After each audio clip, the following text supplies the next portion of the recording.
I want to get started with suicide prevention in the day of distancing. Now, the concept is that we're all dealing with virtual reality, not the game, the reality that we're in of having to connect with each other virtually, which means that we have distance in between us, and that really inhibits what we're able to do. So traditionally, if we look at suicide prevention, there are a lot of different programs and concepts out there that discuss suicide prevention and the concept of suicide like it's a river. I really like this anecdote about three sisters who are walking down a river.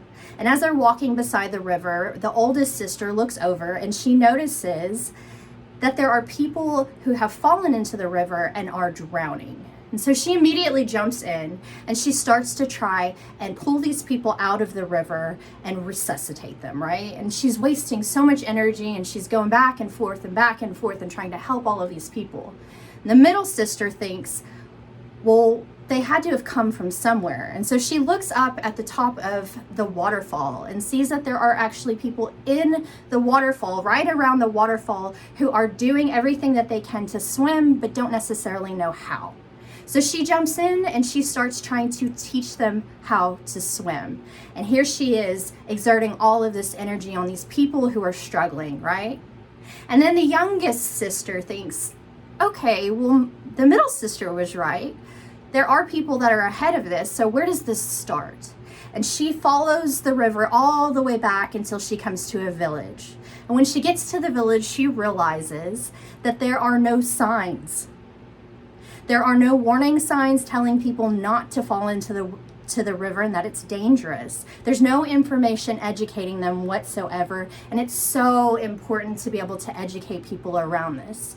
She takes that community and she starts to empower them, and they put up signs and they start to educate and they tell people that the river is dangerous. And when we look at suicide and the issue of suicide, we know that there are people in every part of that river. We know that there are people in the village who have yet to fall into the river. We know that there are people at the top of the waterfall who are doing everything they can to survive, to swim, but they don't necessarily have all of the skills needed to do that. And then unfortunately, we look down at the base of the river and we know that there are people who are drowning. So when we look at prevention, it's important for us to realize that we have to have prevention, we have to have intervention, and we have to have postvention, and we have to run these things at all times, right?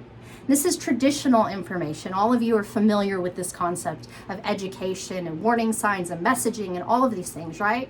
And traditionally, we were able to literally throw out lifesavers to people, right? We could give them resources, we could give them skills, we could give them tools. We might actually be able to come hand to hand and hold their hand and help them.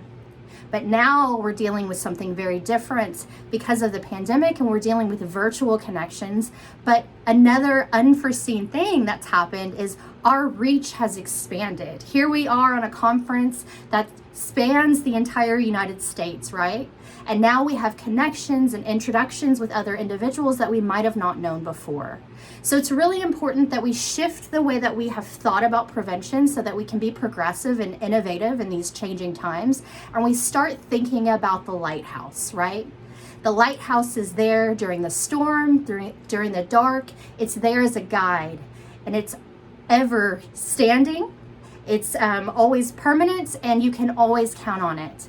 So when we look at how we shift our concepts of prevention, we need to make sure that we're thinking about messaging and shining light into the darkness.